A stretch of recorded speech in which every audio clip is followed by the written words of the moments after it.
Judy Turner. Madam Speaker, United Future joins with other parties in strongly condemning the actions of the Chinese government and the People's Liberation Army in quelling the protests in Tibet and southern China. The right to political protest is a crucial plank of the right to freedom of speech, and to see that suppressed through violent means indicates to the world that China has a long way to go before fully deserving the respect of the international community it so desperately seeks. At times like this, United Future would expect to join with all parties in strongly condemning the Chinese government's violent response to protests in Tibet. However, it is sadly obvious that the Labour government has bigger fish to fry than to uphold an oppressed people's political freedoms and fundamental human rights. Worse still, it appears to the world New Zealand's timid response has simply been bought by Chinese yuan.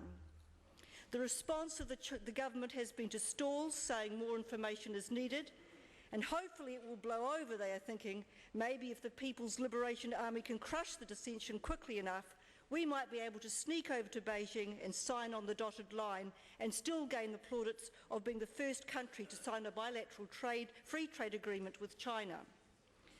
How much is it to buy New Zealand's moral conscience?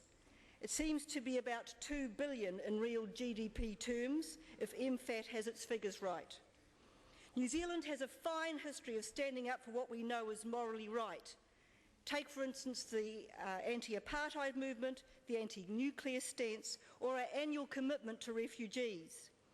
However, this government seems reluctant to use its privileged relationship with China to express New Zealand's outrage.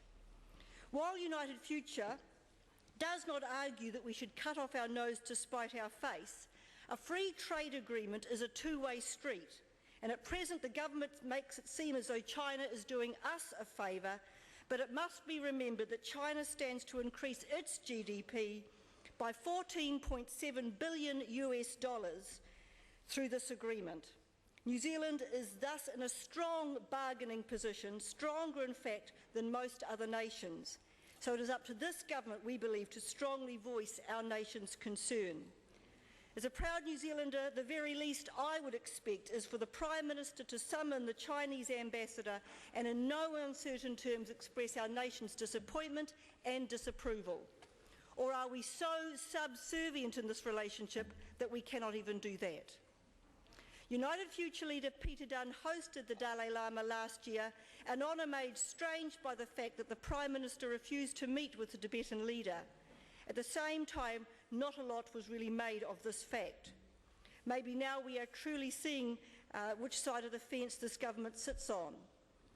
With our government's continuing to abdicate its responsibility in this regard, it will now sadly be up to individuals and in particular athletes to voice our nation's concerns. While it's too late to question whether China should ever have been granted the Olympic Games, the upcoming event is the obvious opportunity for New Zealand, along with the rest of the international community, to make a stand. The Olympic Charter states that any form of discrimination with regard to a country or a person on grounds of race, religion, politics, gender or otherwise is incompatible with belonging to the Olympic movement. Blending sport with culture and education, Olympism seeks to create a way of life based on the joy of effort, the educational value of good example, and respect for universal, fundamental ethical principles. The events in Tibet and countless other human rights violations in China, not only now but historically, have made a mockery of these words and ideals. And I truly hope that New Zealand athletes are given the option and the opportunity to make peaceful protest if they so wish, and that the New Zealand Olympic Committee backs them to do so in what I am sure will be challenging circumstances.